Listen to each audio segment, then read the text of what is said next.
Okay, we're now recording. So this is Mike Regas. I'm a pharmacist, and I've just retired after 40 years of being a hospital home infusion pharmacist, and I have spent significant time as a hospice pharmacist and a chemotherapy or cancer pharmacist.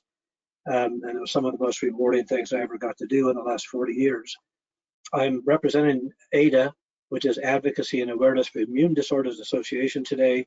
They're headquartered in Charlotte, North Carolina, and I'm happy to host this afternoon's educational webinar. AAIDA's mission is to provide support and advocate for the greater than 25 million Americans living with immune disorders.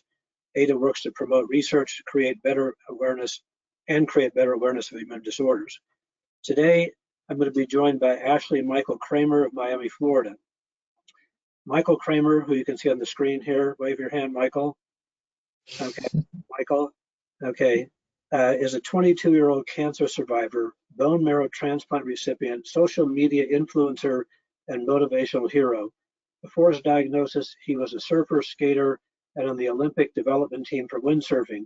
He traveled the world competing and was the funny one in the team and always full of adventure. On July 14, 2020, he was diagnosed with a rare aggressive cancer, hepatosplenic T-cell lymphoma. Less than 200 cases have ever been documented, and the average survival rate is 8 months. Miraculously, and more than 3 years later, he is still here, as evidenced by his presence today. Although he's still in treatment for many life-threatening complications from his cancer and bone marrow transplant, he's alive, in remission, and inspiring others through his TikTok and IG, and leads a support group for cancer survivors. Throughout it all, so welcome, Michael. So throughout it all, his mother, Ashlee Cramer, never left Michael's side. Their relationship has become unbreakable, an unbreakable bond. Prior to Michael and her late husband's cancer diagnoses, Ashlee was a dancer turned early childhood educator turned cancer caregiver, a widow and a mother of 3. She kept her positive, loving, energetic look on life. In 2016, Ashlee created the early childhood music and movement program for Zumba called Zumboni. She had her own studio, taught classes, trained instructors, created programs, and still appears on television show Zumboni Time on the cable network Baby First. Now, I would love to say I've seen that before, but I have 2 35-year-old kids and no grandchildren, so I wouldn't be watching Baby Time. Sorry. That's okay.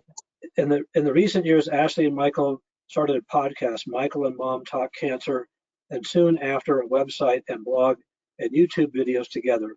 Ashlee and Michael have taken heartbreak and found the beauty in pain. So thank you for joining us this afternoon. I'm going to turn it over to you two, and I will not bother you with any further comments or disruptions unless something urgent comes up. So please proceed. Thank you, Mike. And we want your interruptions and your comments, of course. Thank you. Thank you so much. I'm just going to say one thing. It's Zumbini, but you are so close. Okay, close. Okay, Zumbini. Okay. I was always thinking Zamboni is the thing I used to go ice skating, but it's not that. So that sounds about right. Yeah. Thank you everyone for being here today on this webinar. Yeah. We are Michael and Mom. Michael, Mom, I'm Ashlee. Honestly, so lucky to be this kid's mom. And you know, the title for this webinar, I'm going to switch the slide right here. Oh, there we are. I forgot about our slides. The title for this webinar is How Cancer Became a 4-Letter Word. So we actually want to start with a question for you, whether it's a rhetorical question or you want to put the answers in the chat, either way. What are some 4-letter words that you might associate with cancer? And I know when Mike got on, he had certain ideas in his head about this. So sometimes the F word comes to mind. Yes. I was saying that I was thinking of many words, but that word came to mind just because so many people are so angry about this diagnosis of them and others. But yeah. Right now, there's no other suggestions on the chat of any. So why don't you tell us what you think it means, because I think it's a much better word. I want everyone to think about it in their head, get that word in your head. But the truth is, for Michael and I, there is a 4-letter word that comes to mind above all others. Might not be the one you were thinking of, but it is L-O-V-E, love. Because love has saved us. It has inspired us, it's lifted us up, it's kept us going, and it really has kept us together. And that is why we're here today. So like Michael was saying, other Michael on this webinar, I was a surfer. I was a windsurfer, a skater, a student in college, and I was on the Olympic development team all before I was diagnosed with this crazy rare cancer. It all started around March of 2020. The COVID lockdown had hit. We were home from college. We weren't going to the beaches. The gyms were closed. Everything was pretty much shut down. And I started to feel pretty tired. At that time, my mom and I, and my brother, who was with us as well, we kind of were just like, okay, it's normal to be tired. You know, maybe I was a little depressed because we weren't seeing my friends. I wasn't going out. I wasn't COVID in school. lockdown. Yeah, it was the COVID lockdown. But unfortunately, this fatigue just kind of dragged on longer than I wanted it to. And I remember the gyms actually reopened at some point in June, in the beginning of June. You had to wear a mask. And I remember going to the gym to work out with my friend, and I could not keep up with him. I was so fatigued. I felt awful. And a short Google diagnosis gave me anemia. And I was like, okay, maybe I'm anemic. So my mom and I, we went and talked to our family pediatrician. She did a telehealth with us, a telemedicine, and then she suggested I come in for some blood work. My mom and I, we went in, I did some blood work, and a few days later, she gave us a call. And she seemed a little bit concerned with the results of my blood work. So she had us meet with a specialist at Nicholas Children's Hospital, which was a very good friend of hers named Dr. D'Angulo. He was a very nice guy. We went to his office. I did some blood work with him. He was not too happy with the results either. So he asked us to spend the night in the hospital and do a bone marrow biopsy the next day. My mom and I, we were like, no, we can just come in tomorrow. Is that okay? And he said yes. He said yes, that's okay. So we came in the next day. I did a bone marrow biopsy, and I remember waking up groggy from the anesthesia because in the children's hospital, they actually give you anesthesia for a bone marrow biopsy. And the doctor just walks into the recovery room and, you know, he sits us down and tells me what I have is treatable and that I have a form of leukemia or lymphoma. And this was really hard for my family and I because 4 years prior to this, like you said, Michael, was that I lost my father, and my mother lost her husband to cancer. So hearing lymphoma again, it was shocking. And immediately the doctor, Dr. D'Angulo, the same really nice guy, he transported me to the 6th floor of the hospital. He told me I was going to start chemotherapy right away. I was going to have a port placed in the next day, and I would just get the show on the road. But after a long week in the hospital, just getting fluids, having all these tests done, all this imaging, nothing really showed an official diagnosis. He was sending out the slides of my biopsies and my blood work to people all over the United States and MD Anderson and all these very, very well-known hospitals and cancer centers. And they could not agree on one diagnosis and couldn't pinpoint it. So I was sent home, and we had this waiting game for a few weeks. And officially on August 3rd of 2020, after this really anxious waiting time to figure out what I had, the doctors diagnosed me with hepatosplenic T-cell lymphoma. It was a complete shock because I didn't know about cancer, but all I knew was there was leukemia and there was lymphoma. And then to have this diagnosis of hepatosplenic T-cell lymphoma, which is a very rare and aggressive form of cancer, and it has a 15% chance of survival, at the time I didn't know it. But I'm sure my doctor, Dr. D'Angulo, did. But he was so positive and so kind. You know, he specifically gave me a port because I told him I was a surfer, and he wanted me to actually go in the ocean during treatment, or go in pools, or go in the shower and not have to worry about getting it wet. Very considerate guy, and He was amazing. He was amazing. He was amazing. Amazing doctor, honestly. And I went through 3 rounds of chemotherapy, and I was set for my bone marrow transplant. Leading up to my bone marrow transplant, it was very, very intense. There was a lot of testing that has to be done. I was prepped with radiation, I was prepped with chemo, and the whole idea is to wipe out your bone marrow by giving it extremely intense chemotherapy and radiation, knocking your white blood cells down to 0, and then infusing with stem cells from the donor. So I had my stem cell transplant on October 27th of 2020. My mom and I, we were in the hospital for actually 6 weeks at this point. We were there for 6 weeks. It was physically the hardest 6 weeks.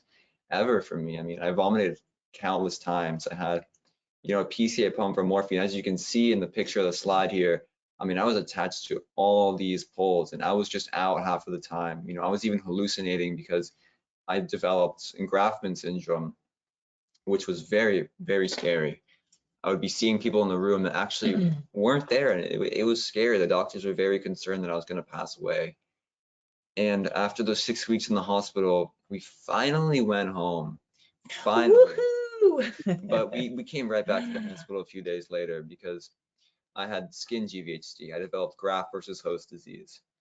Basically, the donor stem cells from my transplant were rejecting my body and fighting it because it's foreign to it. So it attacked my skin, my GI, and eventually my liver, which led to the diagnosis of chronic GVHD, which is actually what I live with now. And it's been a very, very difficult journey. We even spent 5 months in the hospital, my mom and I, but during those months in the hospital, we did some crazy things. I mean, we made raps.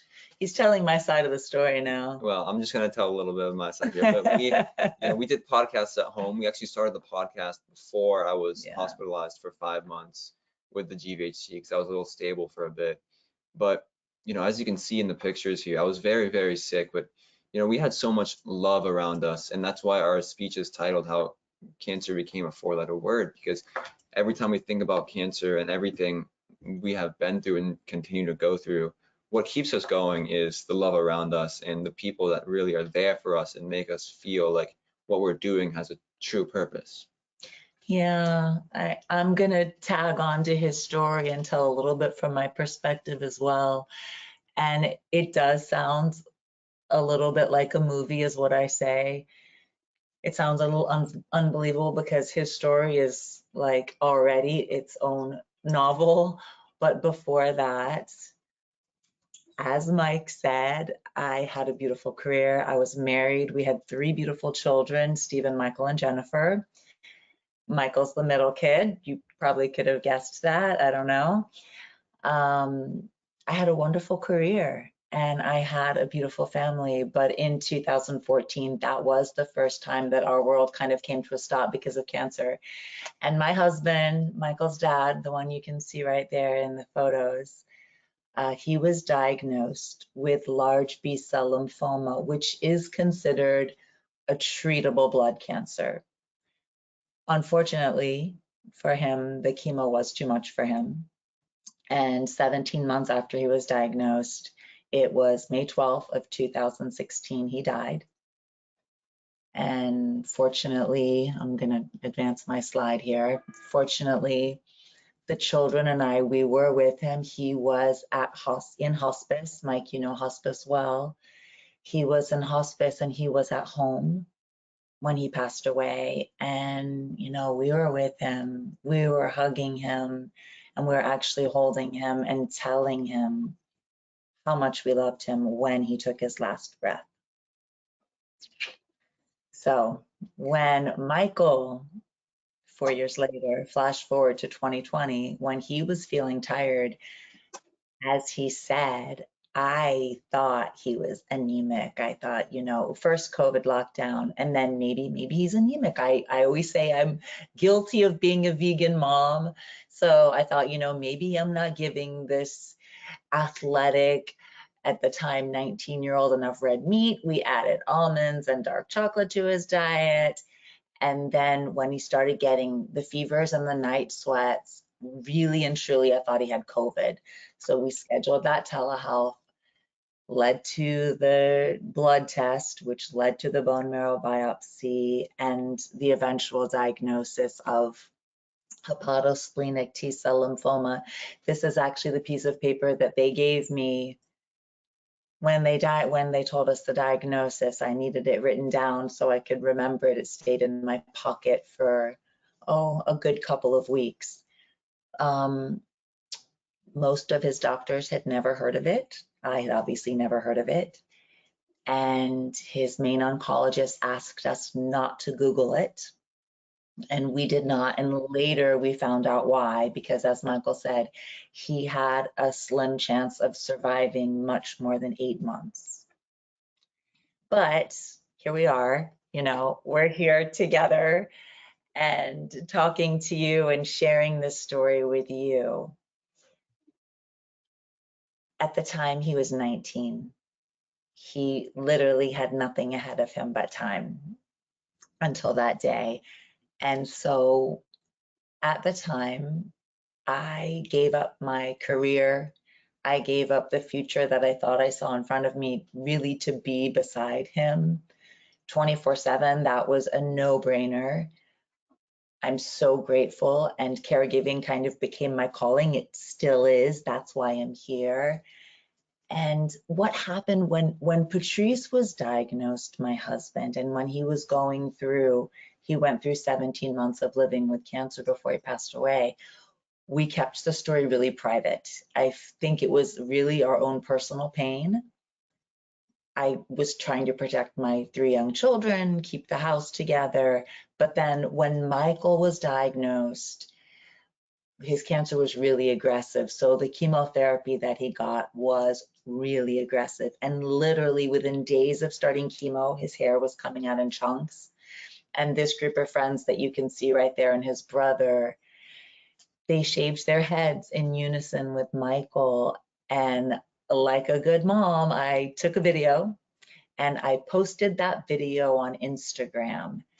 And the outpouring of love from that one video, it was like it set the tone. Really, for the last 3 years, there was this outpouring of love. And so very organically, Michael and I, we started sharing just naturally. We started sharing on Instagram and on TikTok because he's really young and cool. And then we did want to dig deeper. So, you know, Instagram was like a minute and TikTok like 30 seconds, but we decided to start our podcast, Michael and Mom Talk Cancer, because we really wanted to dig deeper, go into more depth. And it was amazing to see what happened from that. And we started uploading, we made rap videos. You know, we had a very serious side to this and we shared our emotions and the really hard moments, but we also found that we shared a lot of uplifting moments. You know, Michael has named and bedazzled with his mom the drains that have been in his liver, in his gallbladder, in his stomach. We have made up rap videos, as we said, we've posted them, we've had dance parties in our hospital room with like nurses and doctors and residents.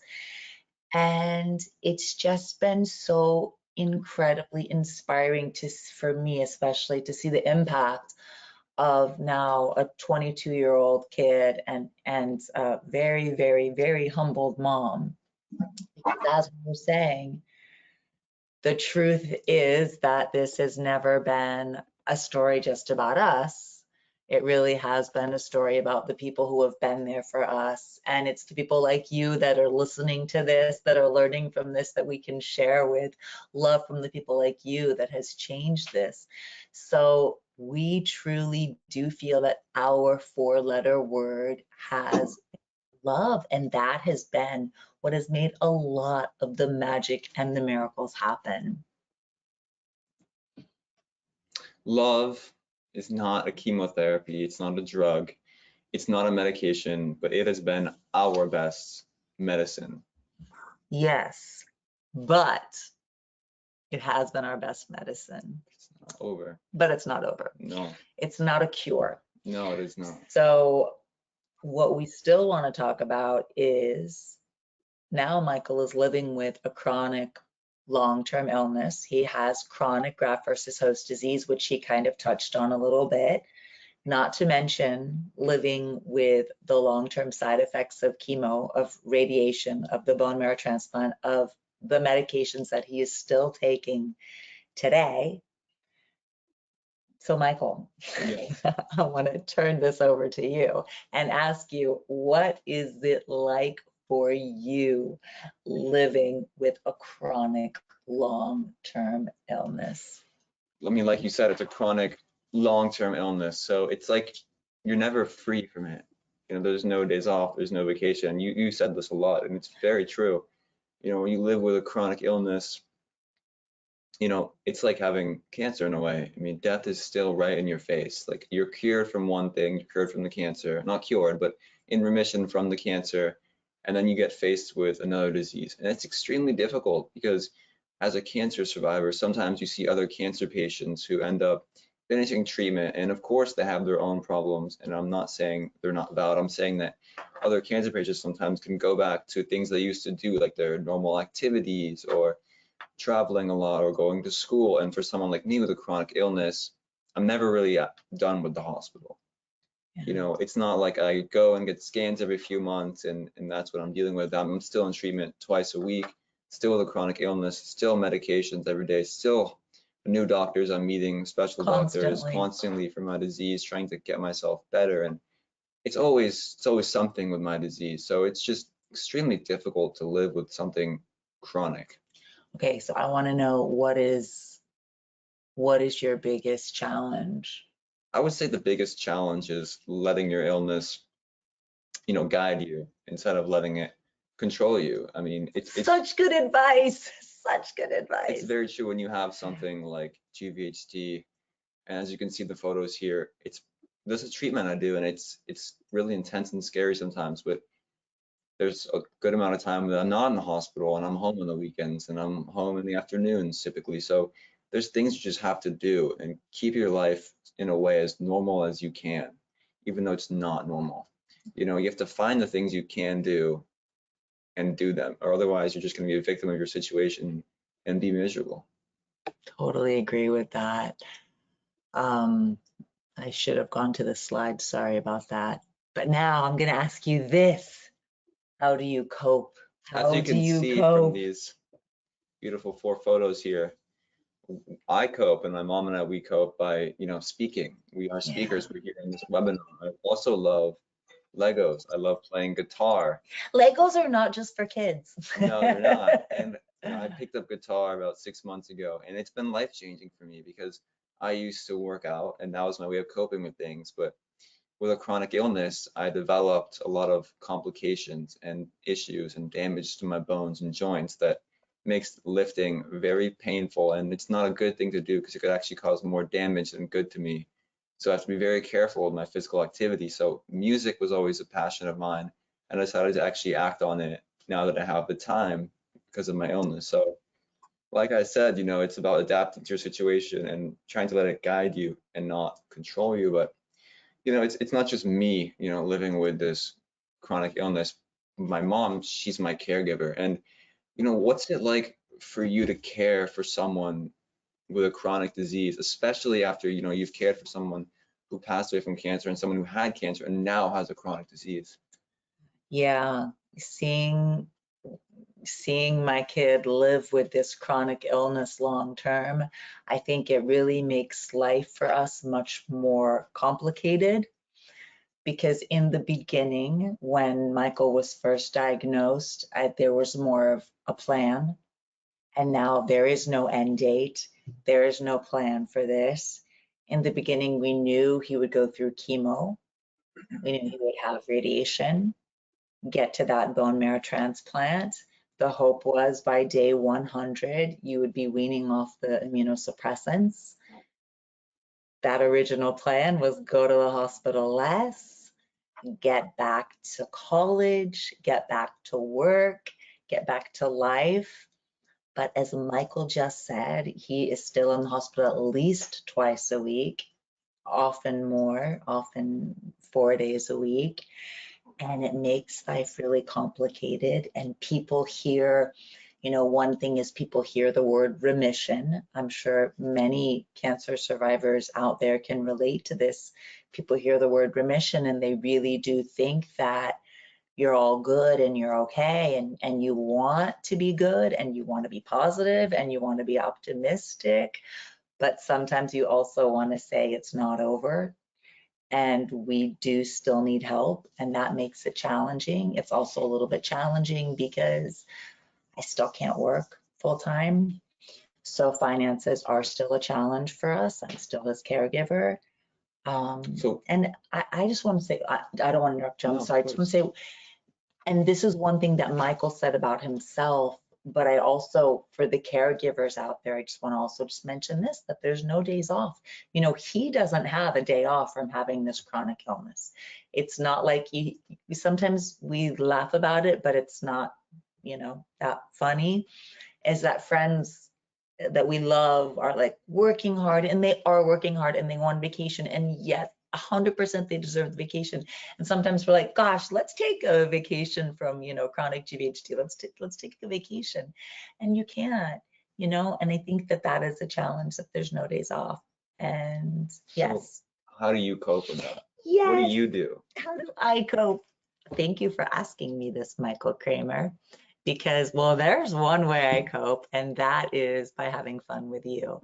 But some of the other ways I cope are that I also have a support group that I lead, and that helps me so much to lead that support group. There are these connections that we have found in the cancer community, both Michael with survivors and me with caregivers, and that has been like so helpful. It helps me to be positive, and I am not talking about toxic positivity, because we know that that is a real thing. But you know, music helps, and dancing helps, and having fun helps. And one of the big things that we both talk about, but it's really, really been important for me, is coming to terms with the fact that we cannot bounce back. People say all the time, we cannot wait for Michael to surf again, to windsurf, to get back to the life he had before that he loved. We can't wait for you, Ashlee, to go back to teaching, to go back to Zumbini, to go back to your life. And the truth is that Michael and I, we cannot go back to who we were before. And I think that is okay.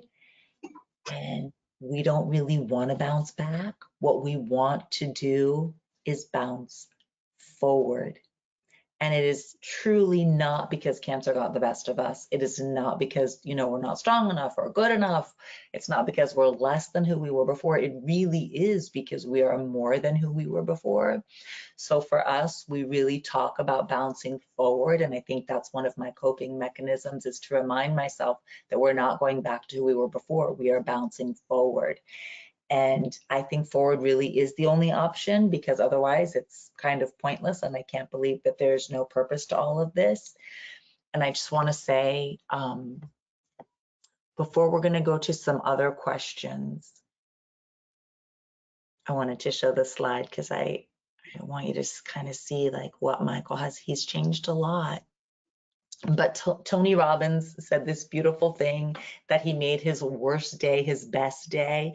And I often feel like for Michael and I, that really has been one of the gifts, is that day, July 14th of 2020, when Michael was diagnosed with cancer, that really could have been our worst day. But instead, it has become our best day, because it has just given us so many new gifts.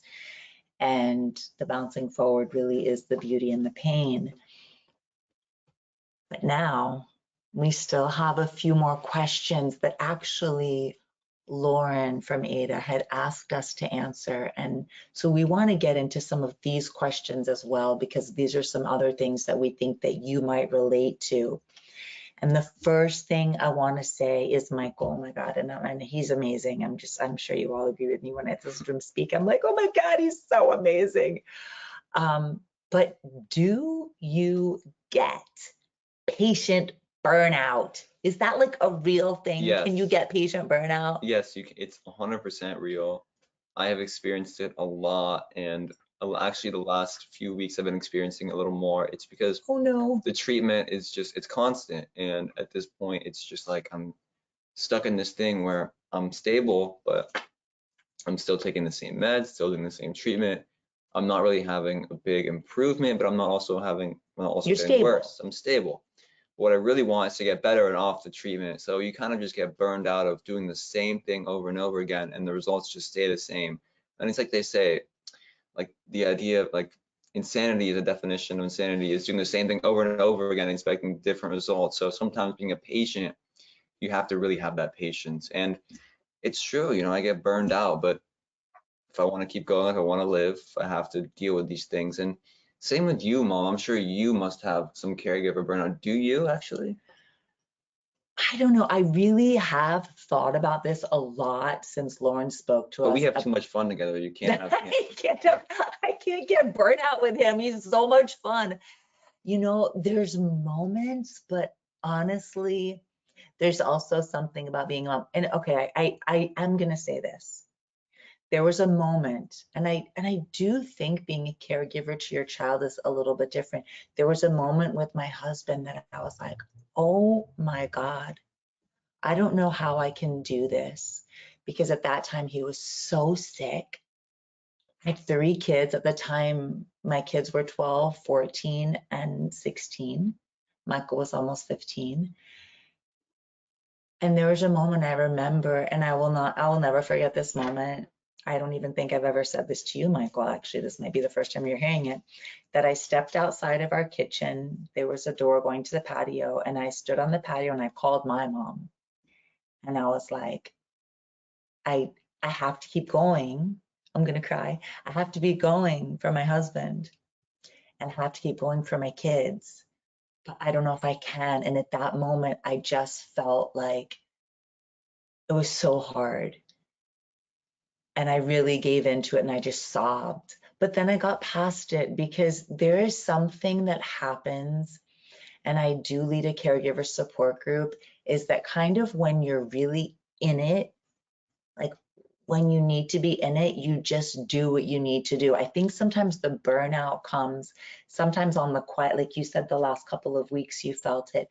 Sometimes there's a day like today that we actually didn't have to go to the hospital, and maybe this is a day that you kind of feel a little bit more of the burnout because you have time to think about it. So, but being a mom, and doggone it, like he said, he's really fun to be around and we really joke about it, but he is my kid. And I am, you know, a good 32 years older than he is, but because of everything he's been through, it's aged him like 100 years. So I figure we're about the same age now, and we have a lot of fun together. So I haven't had as much caregiver burnout as I think I would, but I think part of that is because we do things like this. And I think that's the same for you. I think that's what's helped us, is that we are always reaching out. We're always trying to help other people. And I think that has saved us, to be honest. That's really my perspective, is when you help someone else, you help yourself. And I think we've really turned a lot of what we've been going through into service. And I think that has saved me from burnout. That was a long answer to your question, Michael It was a Cramer. good answer, a beautiful answer. Okay, now I want to ask you another question. And this one is a little bit more edgy, and let's see how you guys think about this. It's going to depend on your age, of those of you listening, but fertility is a huge thing, and dating. So first, I want to talk about fertility. Right. Because often cancer treatment can take away your fertility. So I want to know how, first of all, I kind of know the answer to this, but how did you deal with the whole fertility thing? And then double question, I want to know about your dating stuff. So when I was first diagnosed, they told me that there was a possibility I would become sterile. So I was in the And you were hospital. diagnosed at how old? I was 19. 19. Which, So, are you really thinking about kids actually? no. No. So I had to give them a semen sample. And my brother actually was the Uber driver for We it. joke about this. And he drove it to a different hospital where they would freeze it. So my sperm is frozen somewhere in a different hospital, and we pay a yearly fee for it, but Which is not covered by insurance, but that is okay. it is okay. It's not a huge amount. But you know, talking about fertility in kids at such a young age is weird, because everyone around you just knows that they are pretty much fertile, and they have no questions about it. You take it for granted. I think you take it for granted. You definitely take it for granted. And the next thing is, you know, being intimate is what you're asking me, correct? Yeah. And it is weird to be intimate, you know, after cancer and living with a chronic illness, because my body has a lot of scars. I'm not as physically strong as I used to be. So it's just a different body than someone would be used to. And I do have a girlfriend, and she's very loving and accepting of my body and who I am. So I'm very thankful, but I'm sure there's people out there who, again, would be scared to, you know, date someone But who. were you scared? Because let's just go to this, because, you know, you got diagnosed at the time you know, you were 19. I know that you had like dated, you didn't have a girlfriend when you were diagnosed. And then you went 2 years before you started dating, you know, your beautiful girlfriend now, who I really love. But was it scary? Honestly, no. Just because I'm like I feel like after cancer, my chronic illness, I became like a different breed mentally.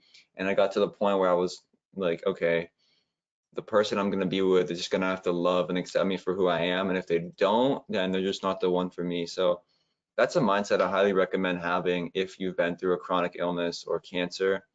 You can't let what other people think of you take away from your confidence. So you just have to be like, okay, this is the way I am, and if I'm going to be intimate with you, you have to accept my flaws and accept my body the way it is.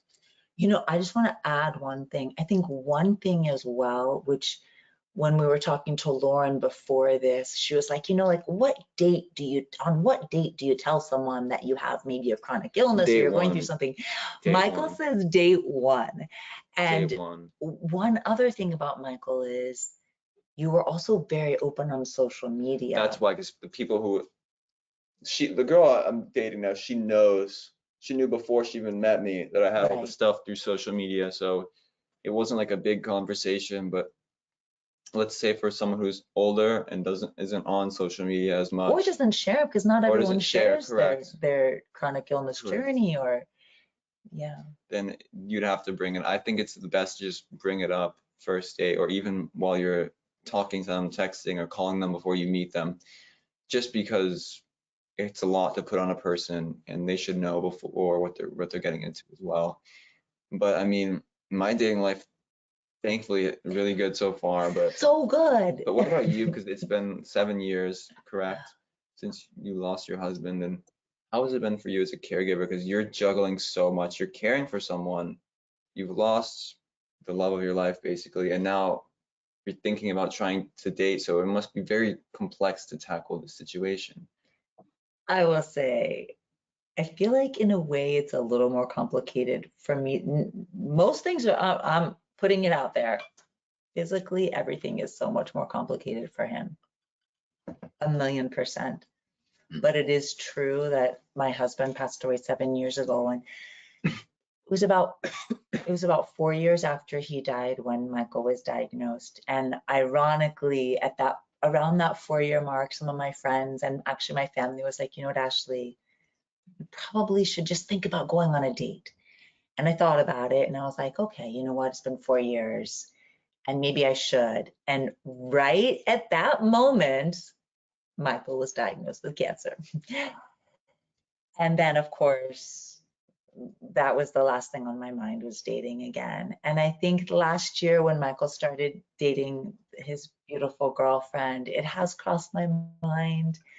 It is a little bit challenging because I really still, ironically, everything that Michael's been through, I feel like it's brought us even closer to your dad in a way, because it's another cancer journey. So it has been a challenge for me to put myself out there. I'm just being honest. And he comes first. And, you know, I think about sometimes like, okay, would I try to go on a dating app, because that seems to be the way to meet people. And it's really hard to even think about that. So for me, I'm going to say my dating life is still non-existent. But if you know anyone that's really nice, anyone watching this, a nice person in Miami, they have to be really nice and really accepting of like everything we're going through. And I know you opened your heart so beautifully to Thank Susie. you. And for me, I think also just being a mom, my heart is, I'm not too attached. He goes out with his girlfriend on his own. Like sometimes I think people think we're really attached because we do TikToks, the podcast, all of that. We are attached and we love each other, but I am also so happy he has a girlfriend. He goes out with her without me. They go, they hang, they do their thing. I think that's a great thing. Enough about that. But dating is complicated with a chronic illness, for sure. We also really, really want to talk about this. And I know we're jumping a little bit, but I want to go from earlier, we talked about coping, but I also just want to talk about not just coping, but like mental health in general, because I think we were really lucky right away. We talked about Michael's mental health, like literally right when he was diagnosed. So I just want to talk, like, what is your feeling about mental health and living with a chronic illness, and how important is it? Mental health has been everything. I mean, it's so important to stay on top of your mental health, because your mental is what's going to keep you going.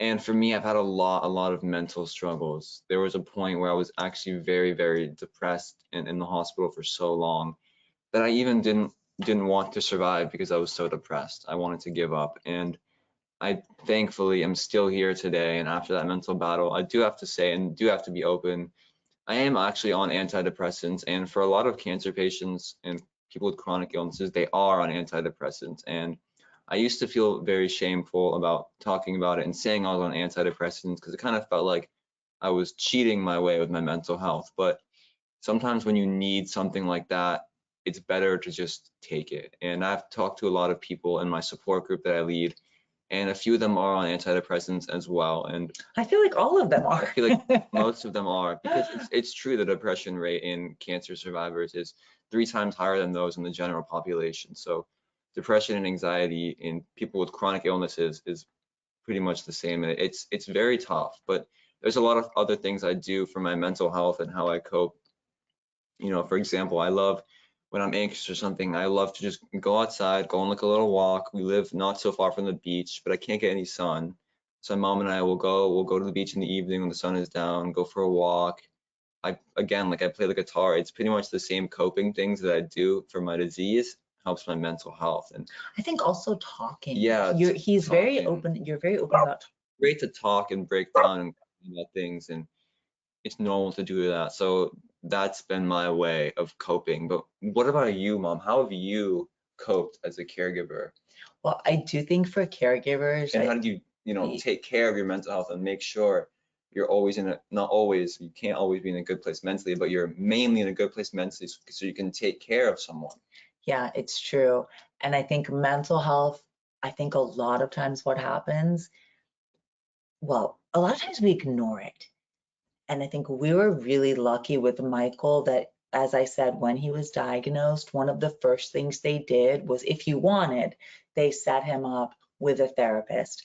And I was just blown away that my 19-year-old was so receptive to that. I encouraged him, but I could not make that choice for him. He made that choice to open up. And literally, I remember having a therapist follow him from, right the initial diagnosis. And that has been so helpful. And now you talk to her less, still talks to her.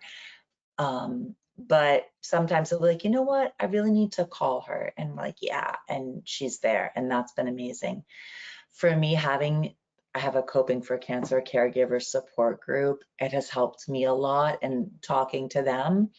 And a bunch of them are on antidepressants. I'm not. It's not because I don't think it's important, but it's true that I'm a very physically active person. One thing that I really did, and I didn't talk about this earlier with coping, is when Michael was in the hospital, I never left him. We were lucky that he was in a pediatric hospital. When he was there for that 5 months, every minute he was there, I was there. When he goes to treatment now, I am still with him.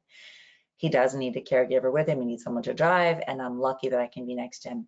But every single morning at 5 a.m., I will get up and go on a run. And for me, that has been a great coping mechanism. I'm lucky that I can do that, and it's great for my mental health, and it kind of makes me feel a little bit normal. And I'm also lucky that I have a wonderful mom that's also like my friend. Hope it's probably where we get this from, and I can open up to her, and I think it's huge. And again, I think the support groups, I'm just going to plug that. I'm not talking about plugging our support groups, but having a support group. I feel like that is just so important. So, and we're really careful with our diet, and that sounds really silly, but I think that also helps emotionally. We are really trying to get it from emotional, physical, mental, spiritual, and it does come back to love. I'm literally reading a book right now, and written by Oprah and Arthur Brooks, talking about happiness. And happiness ends up in the end, he's like, it ends up always coming back to love. It comes back to family, your friends, having purpose and connection. Those are the main things. And I think even living with a chronic illness, you still need to make sure that there's family, friends, some kind of purpose. It might not be your job, because right now it's not really our job for us, but there is a purpose and connection. And I think that has really been what's kept us going. I know we have talked so much. I feel like we've talked so much. So we also want to get to Mike. I know there's not a lot of people that are live with us today, so I'm assuming there's not a lot of questions, but maybe you do have any questions for us. We would love to answer questions from you guys. Well, thank you for that great presentation. I really enjoyed it, even since I didn't actually hear it all together yet. Right now, there's no questions from the audience, but what I'd like to do, one thing, maybe you don't realize how unique your situation is. I have had the honor of being involved with literally thousands of AIDS patients. That's how it started for me, then hospice, then cancer, then chemo, then all kinds of other chronic, mostly I specialize in chronic disease in the latter half of my career. And so these people all have many of the things you've talked about, and many, probably 95 or maybe even 99% of them have not handled it as in any way, shape, or form that you have, how you have. And that has been a great detriment for them, because they have had no fun. Their families have been torn apart. Their Breaks my heart. Their emotional IQ, if there's such a thing, is just like on a shirt sleeve, and all they really do is yell at each other, and they sit around and watch TV. They either don't eat right, or they drink too much, or they smoke, or whatever happens. And so as the pharmacist, over these, let's just say there may be, I guess maybe 5,000 people in this category that I had the pleasure to be their pharmacist in this time. And, wow. and many of them, well, the AIDS people were relatively rapidly dying in the old days. And then, they're talking about a 40-year career. So 5,000 is probably a light number. But the thing is that, as the pharmacist, you really get empathy for them, because their life are difficult. They don't, almost nobody that I know ever coped the way you're coping right now, and the way that you guys have done this.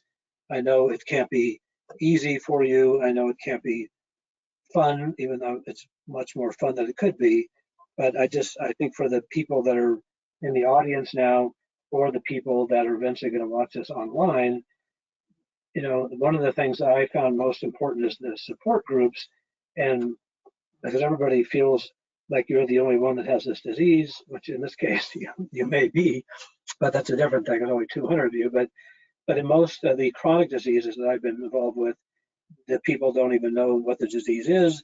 They never heard of it before, and all of a sudden their life is overcome. And many of them take anywhere from 2 to 5 years to get diagnosed, and their life is even more miserable during that time, when they can't even hang their hat on what's really wrong.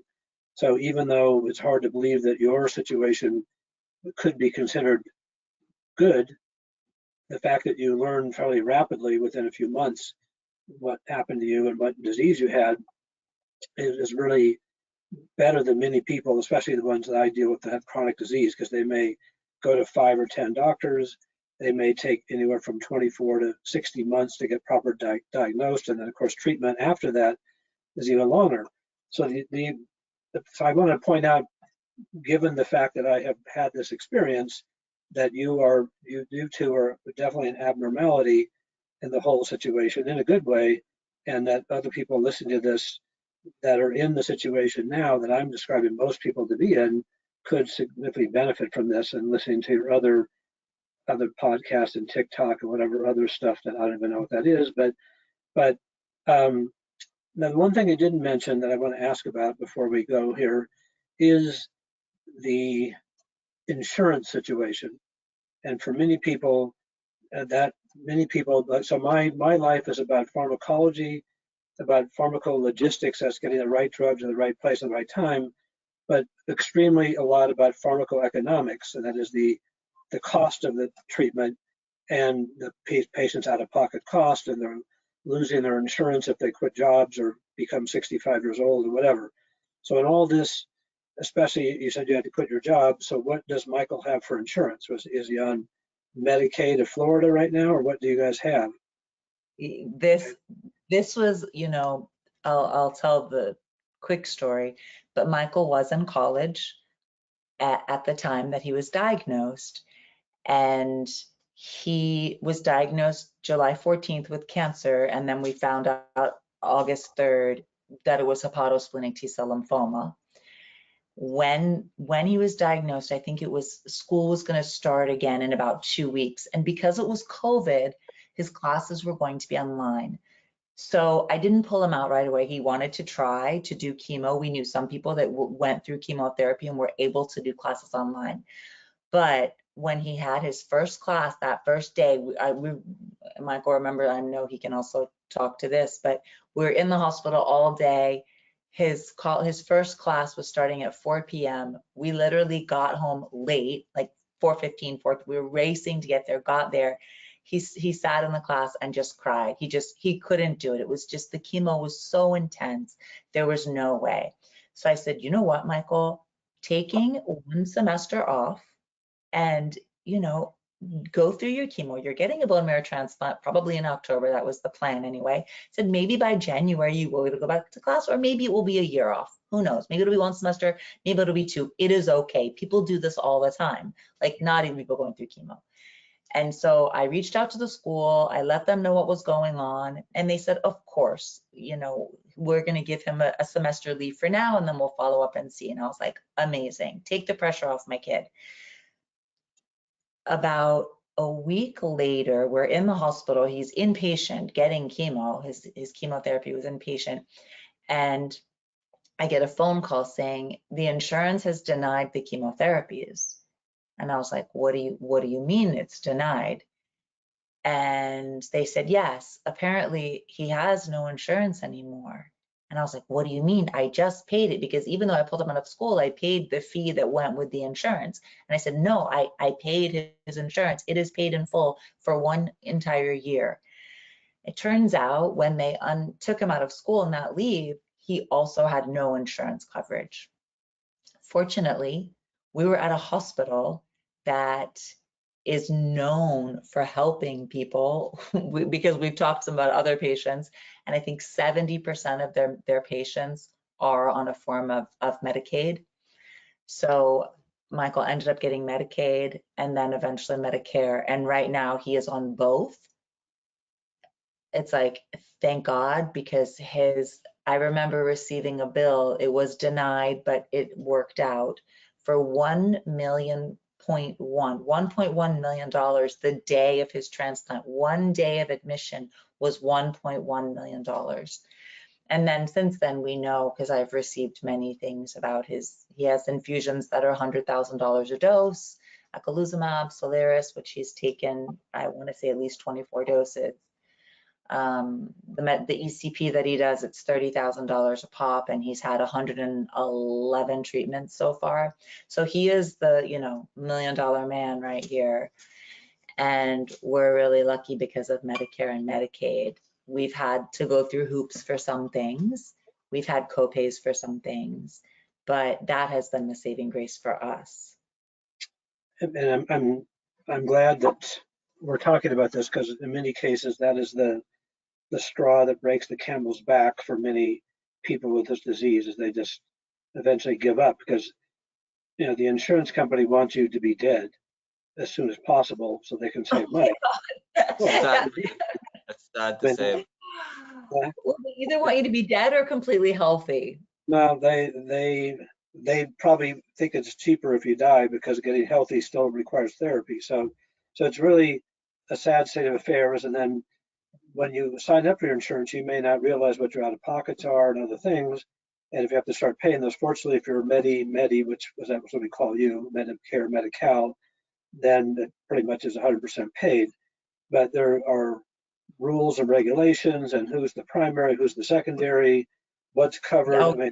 Oh, I mean, yes. the $1 million bills seems like a shocking thing, but it's fairly normal when you have some sort of super chronic rare disease like this and you have these expensive therapies. And my dad had a heart transplant about 20 years ago, and he passed away after that, but the bill was at about the same range. And then I had a family member pass away recently from pancreatic cancer, and his bill was in the same range. And so it's just like an open checkbook as these things happen. And so it can be super challenging for the family and the patient, and many people end up, giving up and just saying, I can't deal with this anymore, and this becomes a real difficult thing. So It was challenging with my husband. We had very, very high copays because he had a private insurance, and it was certainly more challenging. And honestly, a friend of mine put together a GoFundMe, and it helped because I had a lot of bills when he passed away. Not $1 million. it's really It was amazing how, like in a football game, there's a penalty for piling on. After the play is over, people still trying to jump on the pile and do stuff and get the ball maybe. But in healthcare, piling on is sort of like the last insult of the insurance company sending you these bills. Even if you're still alive, still seems like you've gone through hell and high water and still getting bills. And so it's an incredible situation. Then I spend a significant part of my time dealing with that with my patients, as we said earlier. So I'm happy that you have the Medi and that you can breathe a sigh of relief, at least from that standpoint. We pray that it will stay that way for a little while.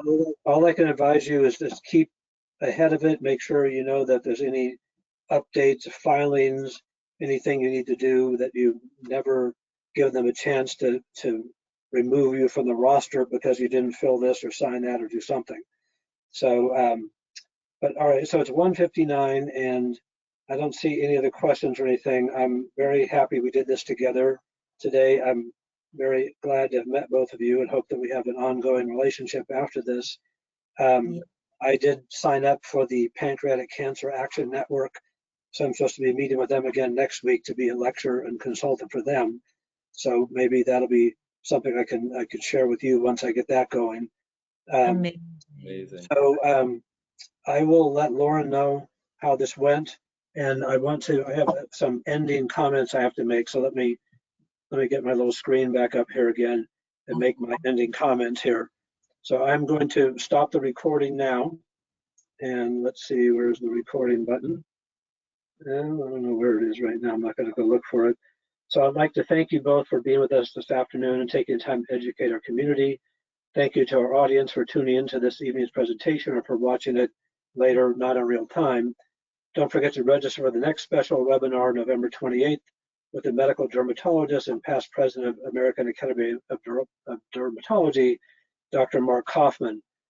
Please take a few moments to fill out the quick survey to help us better serve.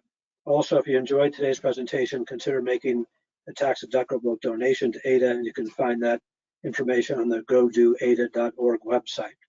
So this is Mike Regas, and I'd like to thank Ashlee and Michael again for being with us today, and I hope that anybody who watches this, not in real time on the YouTube channel or on the website, if you have any questions that come up and you're watching not in real time, if you send that to the AAIDA.org, I think it's info@aida.org, then we'll either forward it to the appropriate people and get the answers back to you, so we can still do Q&A even not in real time. So thank you both again, and hope you have a nice evening. It was a pleasure. Great to meet you. And if there's anything I can do to help you with drug issues, you have a new friend now. So Awesome. Thank you so much. Okay. All right. Bye, guys. Have a good afternoon, and thank you, everybody. Bye. Bye.